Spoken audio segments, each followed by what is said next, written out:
안녕하세요. 안녕하세요. 예, 저희 하너 예배에 오신 여러분 환영합니다. 저희가 지금 이제 알라메다에 와 있습니다. 하버베이에 와서 여기서 지금 우리 선교팀 나가는 분들하고 또 여러 대화도 나누고 좀 훈련에 잠깐 참여하고 있는데 저희가 어제 그 여러 부부들과 함께 그 결혼 그 상담을 좀 했죠. 여러분들.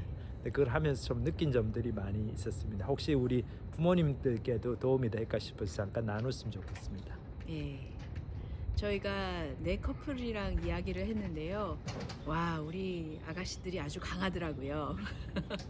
그래서 좀 남편한테 우리가 순종하는 걸 좀 배우기도 해야 되는데 너무 강하고 똑똑하고 말 잘하고, 근데 이렇게 하다 보니까 여자들은 좀 더 세지고 남자들은 점점점 좀 약해지고 생각도 별로 안 하게 되고 책임감도 별로 커지지가 않고, 그래서 이 다이내믹스가 결혼 초기에 좀 변하지 않으면 힘들겠다라는 생각을 하게 되었습니다. 예. 그래서 특히 이제 중국 우리 가정을 보면은 아주 무섭고 또 입도 거치고 그런 아주머니들하고 그 속에서 막 그 가만히 조용하게 옆에서 이렇게 조용하게 한쪽 구석에서 조용하게 텔레비 보고 계시는 그 남편분, 그리고 그 밑에서 자라는 아이들, 이게 별로 좋은 느낌이 아니죠. 근데 우리 한국 가정에서도 우리 어머님들 어떻게 그 남편들하고 지내시는 모르겠어요. 여러 가지 좀 저도 이제 들어보면은 또 맺힌 것도 많고 또 속상한 일도 많고 해서 남편을 좀 안 좋게 생각하고 뭐 아유 저 원수 막 이러면서 속으로 그러고, 그리고 또 아이들 앞에서 또 남편 막 이렇게 안 좋게 얘기하고 그런 거는 참 좀 조심을 해야 될 것 같아요. 저희가 정말 부부가 서로 또 조심하고 소중하게 여기고 그랬을 때 정말 이 행복한 가정을 이루고 부부 생활을 하는 것이 쉽지는 않지만 참 하나님이 저에게 주신 큰 중요한 사명이 아닌가 생각이 듭니다. 예, 하나님 말씀에 분명하게 하나님께서 이제 남편들은 아내를 교회 그리스도께서 교회를 사랑하신 것처럼 그렇게 사랑하고 희생하고 그렇게 하라고 말씀하셨고, 또 아내들에게는 또 남편에 대해서 순종하라 그렇게 말씀하셨으니까 그 말씀을 따라서 저희들이 남편에게 좀 순종하고 남편을 좀 존경해주고 그리고 또 그렇게 할 때 또 남편들이 또 아내에 대한 또 사랑 그리고 또 고마움이 더 많이 넘쳐나서 가정에 대해서도 좀 더 이렇게 주인의식을 가지고 그렇게 이렇게 가정을 정말 가장으로서 인도해 나가야 하실 것 같습니다. 그래서 한번 생각해 보시라고 말씀드렸고, 오늘 이제 또 오늘부터는 앞으로 이제 몇 주간은 저희가 이제 히브리서 공부가 다 끝나고 우리 형제들이 돌아가면서 자기가 가장 은혜 받았던 말씀, 내 삶을 변화시켰던 하나님의 말씀, 그거를 주제로 이제 한 주마다 말씀을 함께 듣도록 하겠습니다. 그럼 저희 찬양 한 곡 듣고 부르고, 오늘은 보스턴에서 오래간만에 우리 김영재 형제님께서 말씀 전해 주시겠습니다. 안개가 날 가리워 내 믿음 흔들리려 할 때 나 주님께 나아가네. 주님은 산 같아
안녕하세요. 한어부 예배 오신 여러분 환영합니다. 지난주에는 저희가 김철원 전도사님과 히브리서 11장 내용으로 저희가 부활절 예배를 같이 드렸습니다.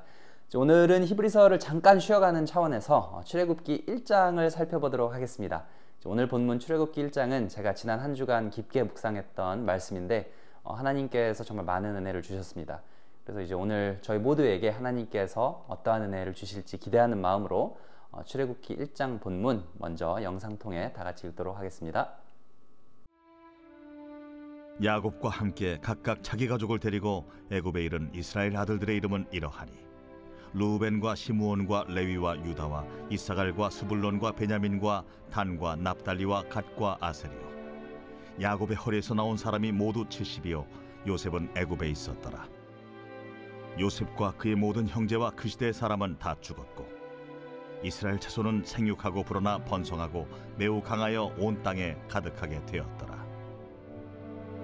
요셉을 알지 못하는 새 왕이 일어나 애굽을 다스리더니 그가 그 백성에게 이르되 이 백성이 이스라엘 자손이 우리보다 많고 강하도다. 자, 우리가 그들에게 대하여 지혜롭게 하자. 두렵건대 그들이 더 많게 되면 전쟁이 일어날 때 우리 대적과 합하여 우리와 싸우고 이 땅에서 나갈까 하노라. 감독들을 그들 위에 세우고 그들에게 무거운 짐을 지워 괴롭게 하여 그들에게 바로를 위하여 국고성 비돔과 라암셋을 건축하게 하니라. 그러나 학대를 받을수록 더욱 번성하여 퍼져나가니 애굽 사람이 이스라엘 자손으로 말미암아 근심하여 이스라엘 자손에게 일을 엄하게 시켜 어려운 노동으로 그들의 생활을 괴롭게 하니 곧 흙 이기기와 벽돌 굽기와 농사의 여러 가지 일이라. 그 시키는 일이 모두 엄하였더라. 애굽 왕이 히브리 산파 십브라라 하는 사람과 부하라 하는 사람에게 말하여 이르되 너희는 히브리 여인을 위하여 해산을 도울 때 그 자리를 살펴서 아들이거든 그를 죽이고 딸이거든 살려두라. 그러나 산파들이 하나님을 두려워하여 애굽 왕의 명령을 어기고 남자 아기들을 살린지라. 애굽 왕이 산파를 불러 그들에게 이르되 너희가 어찌하여 이같이 남자 아기들을 살렸느냐? 산파가 바로에게 대답하되 히브리 여인은 애굽 여인과 같지 아니하고 건장하여 산파가 그들에게 이르기 전에 해산하였더이다. 하나님이 그 산파들에게 은혜를 베푸시니 그 백성은 번성하고 매우 강해지니라. 그 산파들은 하나님을 경외하였으므로 하나님이 그들의 집안을 흥왕하게 하신지라. 그러므로 바로가 그의 모든 백성에게 명령하여 이르되 아들이 태어나거든 너희는 그를 나일강에 던지고 딸이거든 살려두라. 네, 출애굽기 1장이었습니다. 이제 내용이 참 흥미진진하죠. 그런데 오늘 본문 살펴보기에 앞서서 저희가 시간을 조금 되돌려보아 출애굽기 이전에 있었던 어떠한 일이 일어났는지 잠깐 보겠습니다.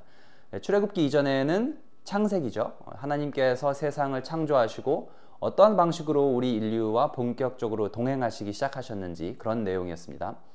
하나님께서 처음으로 아브라함에게 말을 거시는 이 결정적인 순간, 바로 창세기 12장 초반부입니다. 지난주 히브리서 말씀 중에 바로 이 아브라함의 믿음에 관해서 김철현 전도사님께서 말씀 전해주셨죠. 읽겠습니다.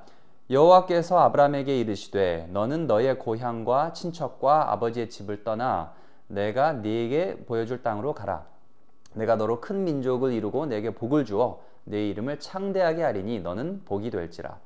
너를 축복하는 자에게는 내가 복을 내리고 너를 저주하는 자에게는 내가 저주하리니 땅의 모든 족속이 너로 말미암아 복을 얻을 것이라 하신지라. 이에 아브라함이 여호와의 말씀을 따라갔고 롯도 그와 함께 갔으며 아브라함이 하란을 떠날 때에 75세였더라. 이제 아브라함이 내가 네게 보여줄 땅으로 가라 라는 하나님의 초대에 네 가겠습니다 이렇게 응답을 하죠. 그런데 실은 아브라함이 이 초대에 응할 이유가 별로 없었습니다.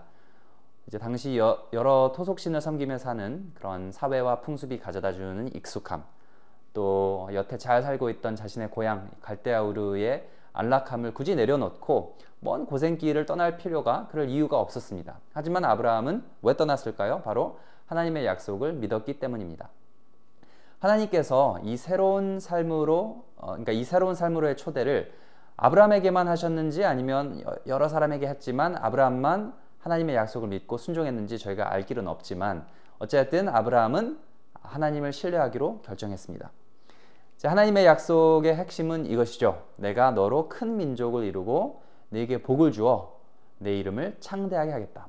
그런데 아브라함의 자손이 이 중요한 하나님의 약속을 잊어버릴까 봐 하나님께서 이 약속을 아브라함의 후손인 야곱에게도 똑같이 하십니다. 그리고는 바로 이 야곱의 가족을 통해 400년을 걸쳐 오늘 본문에 도달하게 되죠. 1절이었습니다. 야곱과 함께 각각 자기 가족을 데리고 애굽에 있는 이스라엘 아들들의 이름은 이러하니 루벤과 시몬과 레위와 유다와 하면서 12아들들의 이름이 쭉 나옵니다. 그리고는 7절이었습니다. 이스라엘 자손은 생육하고 불어나 번성하고 매우 강하여 온 땅에 가득하게 되었더라.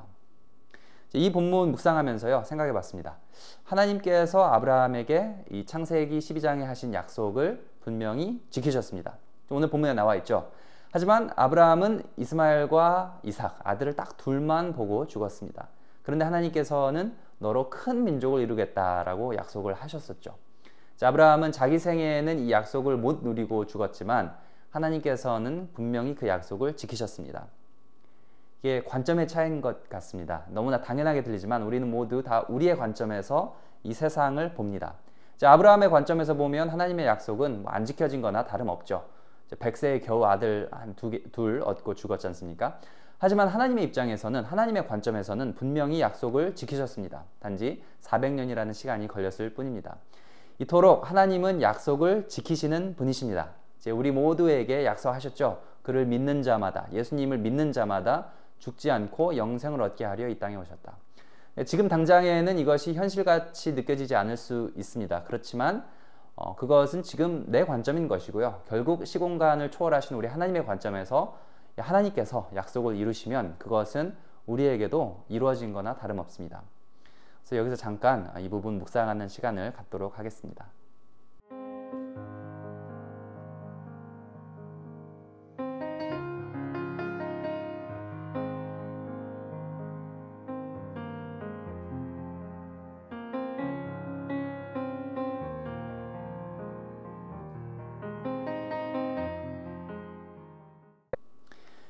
그리고 이제 이토록 이스라엘이 강성해지자 애굽의 왕이 반응을 하죠. 이제 어떻게 반응합니까? 제가 계속 읽겠습니다. 7절입니다.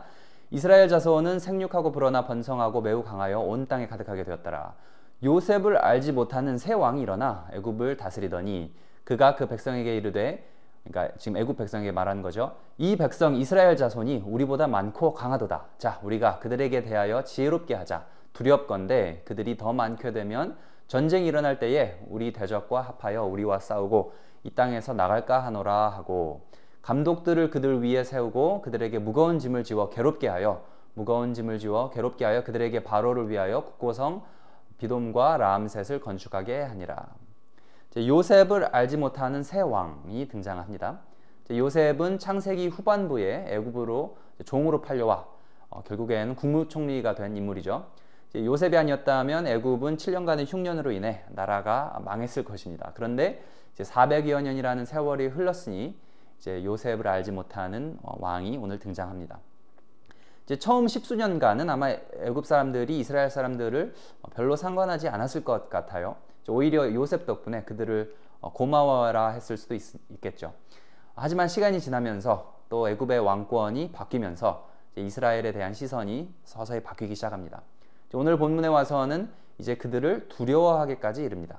이스라엘 사람들은 그저 자기들끼리 가만히 잘 있는데 애굽은 그들을 위협으로 생각했다는 것을 제가 알 수 있습니다.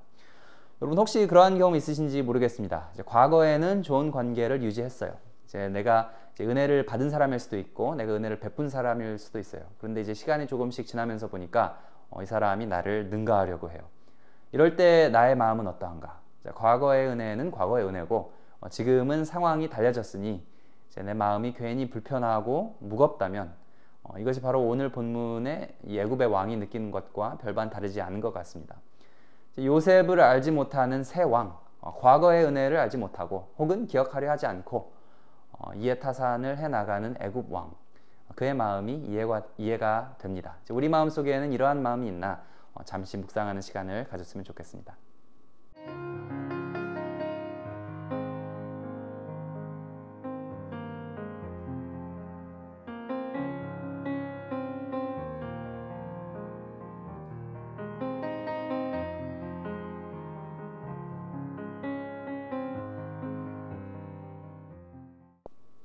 네, 그리고는 이제 10절에 우리가 그들에 대하여 지혜롭게 하자라고 나와 있는데, 여기서 지혜롭게는 기민하게, 그러니까 교활하게, 감사하게, 재빨리 행동을 취하자, 뭐 이러한 뉘앙스입니다.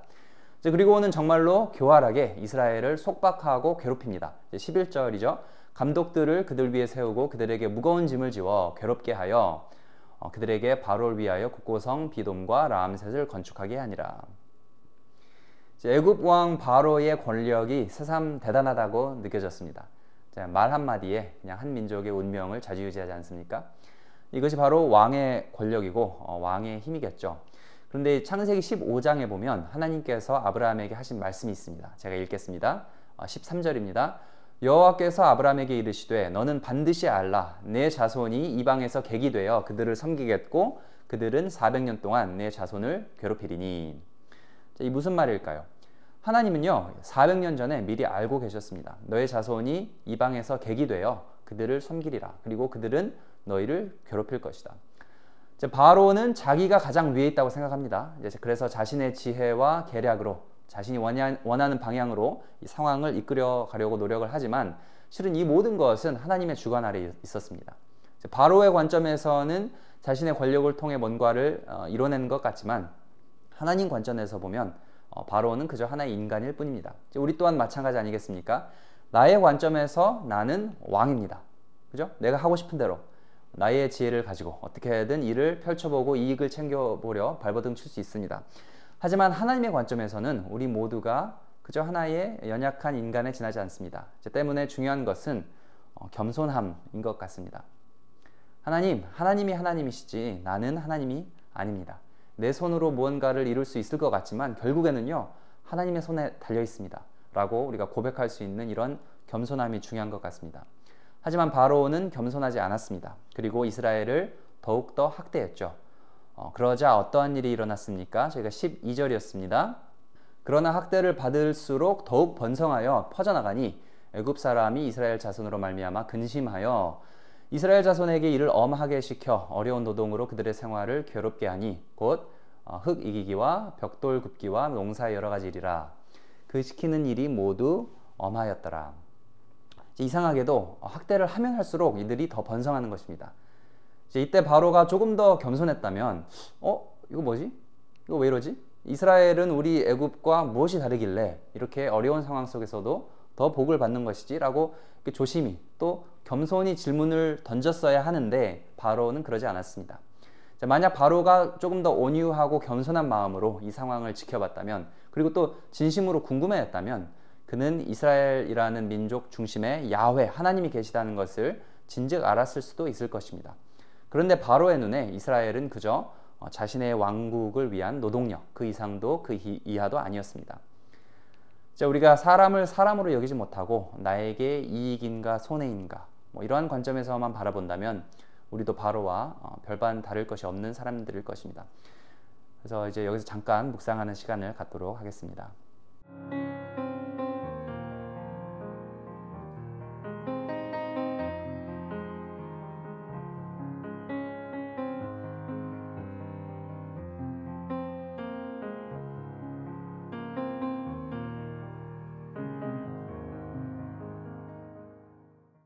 어쨌든 애굽 왕 바로는 이제는 더 이상 안 되겠다고 판단을 했는지 이제 남자아이들을 다 죽이라고 명령하기까지 이릅니다. 15절이었습니다. 애굽 왕이 히브리 산파 시브라와 하는 사람과 부하와 하는 사람에게 말하여 이르되 너희는 히브리 여인을 위하여 해산을 도울 때에 그 자리를 살펴서 아들이거든 그를 죽이고 딸이거든 살려두라. 히브리 산파들에게 명령을 내립니다. 남자아이면은 다 죽이라고. 이 정도면 거의 민족 말살 정책이죠. 이제 바로는 이스라엘의 번영이 이토록 무서운 나머지 이제 끝까지 갈 때까지 갑니다. 그런데 여기서 저희가 묵상해야 할 점이 있는 것 같습니다. 이스라엘이 이토록 번창하는 것이 좋은 것일까요? 안 좋은 것일까요? 이제 바로의 입장에서는 처음에는 조금 애매모호했을 것입니다. 하지만 이스라엘의 번영이 이제 본인에게는 결국 해가 될 것이라는 판단을 결국 내리죠. 하지만 창세기 출애굽기가 말하고 있는 이 전체의 역사의 흐름을 보면 이스라엘이 번창하는 것은 분명히 하나님의 뜻이었습니다. 물론 하나님께서 이스라엘 너희만 잘 먹고 잘 살아라 이러한 이유로 이스라엘을 축복하신 것이 아닙니다. 하나님께서 이스라엘을 축복하신 이유는 이제 그들을 통해서 온 열방이 하나님을 알게 되고 주위 나라들이 하나님을 알게 되고 또 전국에 오실 메시아를 통해 온 열방이 구원을 받기 위한 이런 하나님의 뜻이었습니다. 이제 이것을 생각하면서 또 이 바로를 보면서 이러한 생각을 했습니다. 내가 이럴 수도 있겠구나. 하나님의 뜻이 지금 바로 내 코앞에서 이루어지고 있는데도 나는 그것을 나에 대한 위협으로 받아들이고 또 바로처럼 오히려 하나님의 일을 방해하는 사람이 될 수 있겠구나. 내가 내 주위를 하나님의 관점에서 바라보지 못하고 오직 내 중심적으로만 바라본다면 하나님의 일을 대적하는 사람이 될 수도 있겠구나. 이러한 생각을 해보았습니다. 그래서 이제 이 부분도 잠시 묵상하는 시간을 가졌으면 좋겠습니다.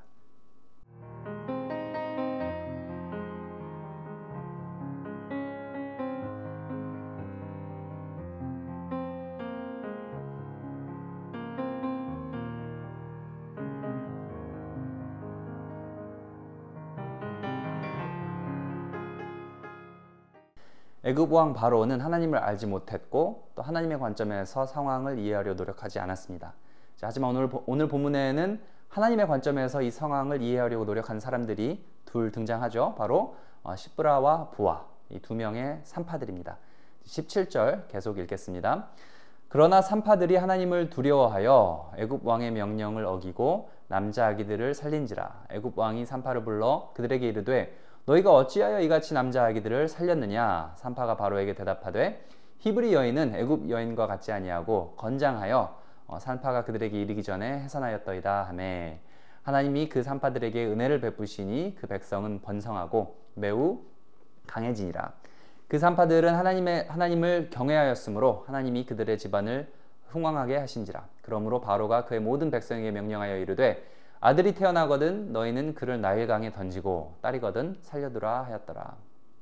이 두 산파에 관한 중요한 묘사가 있습니다. 이들이 하나님을 두려워하여 애굽 왕의 명령을 어기고 라고 이제 17절에 나와 있습니다. 하나님을 두려워하는 것과 애굽 왕의 명령을 어기는 것, 이 둘 간에는 어떤 상관이 있는지 한번 생각해 봤습니다. 우리가 무엇을 혹은 누군가를 두려워한다는 것은 좋은 것일까요? 안 좋은 것일까요? 이제 그거야 물론 그 두려움의 대상이 누구인지에 따라 무엇인지에 따라 그것이 좋을 수도 있고 안 좋을 수도 있겠죠. 이제 비슷한 맥락으로 명령을 어긴다는 것은 물론 이게 옳은 것일까요? 옳지 않은 것일까요? 이제 생각해 보면 저희가 마찬가지로 그 명령자가 누구인가에 따라 다를 것입니다. 이제 우리가 진정 두려워해야 할 대상을 두려워하지 않는다면 또 혹은 순종하지 말아야 할 대상에게 순종한다면 이것은 옳게 사는 것이 아닐 것입니다. 산파들은 마땅히 두려워해야 할 대상, 바로 하나님을 올바르게 두려워했습니다. 하나님의 관점에서 애굽 왕의 명령을 평가할 줄 알았기 때문에 하나님을 두려워할 줄 알았기 때문에 그들은 왕의 명령을 어길 줄 알았습니다. 그리고 그런 어길 용기를 발휘했습니다. 이토록 하나님에 대한 올바른 두려움, 경외함이 필요합니다. 하나님을 두려워한다는 것은, 하나님을 경외한다는 것은 그저 하나님 앞에 서서 이제 벌벌 떨며 무서워하는 것이 아니라 하나님의 관점에서 이 상황을 바라보고 이것이 과연 하나님이 원하시는 것일까 질문하는 것입니다. 그런데 이렇게 질문하는 것이요 생각보다 어렵습니다. 왜 그럴까요? 왜냐하면 애굽의 왕 같은 이런 존재들이 우리에게 하나님의 뜻과 반대되는 명령을 내리기 때문입니다. 때문에 저희에게 필요한 것은 이 산파들이 그랬던 것처럼 왕의 명령을 어길 수 있는 용기인 것 같습니다. 세상이 우리에게 속삭이는 것들이 많습니다. 지금 여러분들에게 세상은 무엇을 속삭이고 있습니까? 이러한 것들을 무시하는 데에는 용기가 필요합니다. 오늘 본문 산파들이 그랬던 것처럼 하나님을 의식하면서 용기 있게 결단을 내리는 저희 모두가 되었으면 좋겠습니다. 이 부분 잠시 묵상하겠습니다.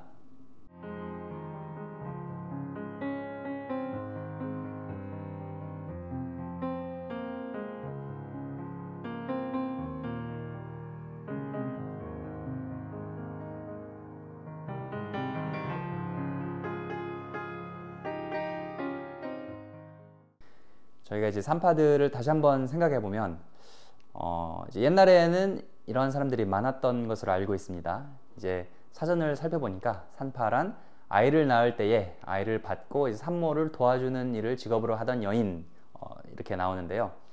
산파는 직접 생명을 잉태하지는 않지만 이제 생명을 이 세상에 태어나도록 도와주고 맞이하는 사람들이죠. 생명이 태어나면 같이 축하해주고 또 이 생명이 잘 자랄 수 있도록 도와주는 역할을 합니다. 그러한 의미에서 내 역할은 무엇일까? 우리의 역할은 무엇일까? 한번 묵상해 봤습니다. 여러분, 요즘 세상이요, 참 무서운 세상입니다. 지금 자라나고 있는 이제 청소년들에게는 특히나 어려운 세상입니다. 우울증과 자살률이 가장 높은 세대가 지금 바로 10대랍니다. 또 AI 기술이 무섭게 발전해 나가고 있고 이제 신종 마약 등 각종 유혹이 들끓고 있는 이 시대에 우리 다음 세대 청년들이 이 하루같이 나일강에 던져지고 있습니다. 하나님을 알고 하나님을 경외하고 또 생명을 사랑하는 사람들이 오늘 본문의 산파들처럼 이 생명을 구출하는 작업을 좀 용기 있게 펼쳐나가야 하겠습니다. 이것이 또한 제가 대학생 사역에 힘을 쏟는 이유이기도 합니다. 이제 매 세대에게 주어진 사명이 있는데 그것은 바로 이 다음 세대를 위해 기도하고 또 다음 세대가 영적으로 거듭날 수 있도록, 다시 태어날 수 있도록 우리가 산파가 되어주는 것이 아닐까 싶습니다. 그렇지 않고 한 세대가 오직 자신의 세대만을 위해 살다가 이 세상을 떠난다면 그 다음 세대를 저버리는 거나 다름없지 않겠습니까? 때문에 아직 우리가 시간이 있고 또 힘이 있을 때 한 명의 영혼이라도 더 구하고 또 주위 사람들에게, 특히 자녀분들, 조카분들에게 복음을 권하는 저희 온라인 예배 가족 여러분들이 되었으면 하는 바람입니다. 여기서 이 부분 좀 더 묵상하고 다음 부분 넘어가도록 하겠습니다.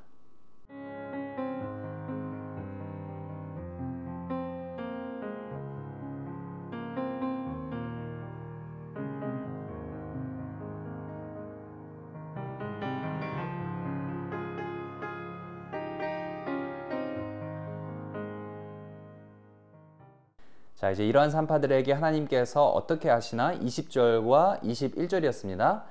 하나님이 그 산파들에게 은혜를 베푸시니 그 백성은 번성하고 매우 강해지니라. 그 산파들은 하나님을 경외하였으므로 하나님이 그들의 집안을 흥왕하게 하신지라.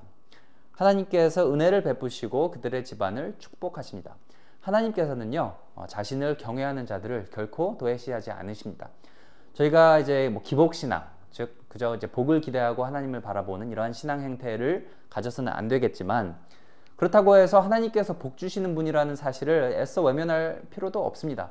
때문에 저희가 다 같이 이렇게 기도할 수 있었으면 좋겠습니다. 하나님, 오늘 나에게 하시고 싶은 말씀은 무엇입니까? 오늘 나를 통해, 우리를 통해 이루고 싶은 하나님의 뜻은 무엇입니까? 하나님께서 만약 제 주위에 하나님의 일을 이루고 계신다면 제가 겸손히 귀 기울이고 하나님의 일을 돕겠습니다. 하나님께서 저를 인도해 주신다면 제가 용기를 내어서 하나님을 따르겠습니다. 이렇게 할 테니까 지금 긍휼히 여겨주시고 저를 긍휼히 여겨주시고 복을 내려주세요. 이러한 기도를 진심 어린 마음으로 한다면 하나님께서 기쁘게 받아주실 줄로 믿습니다. 그럼 이제 오늘 배운 내용 저희가 복습하면서 묵상하는 시간을 갖고 예배 마치도록 하겠습니다.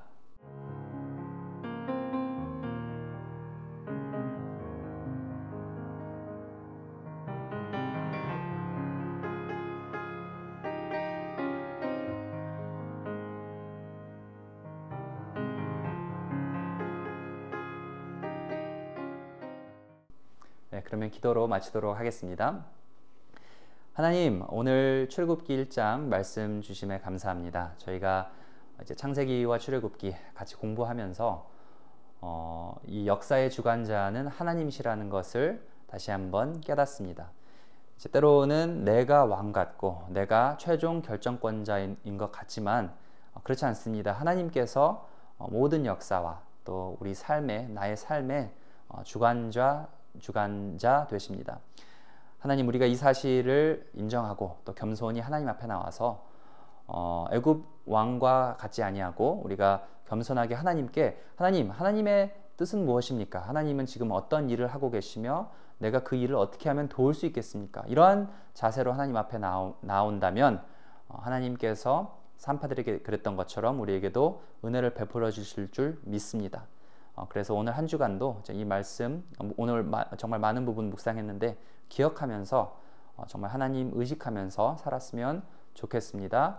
이번 한 주간도 저희 가정 예배 여러분 지켜주세요. 예수님 이름으로 기도드렸습니다. 아멘.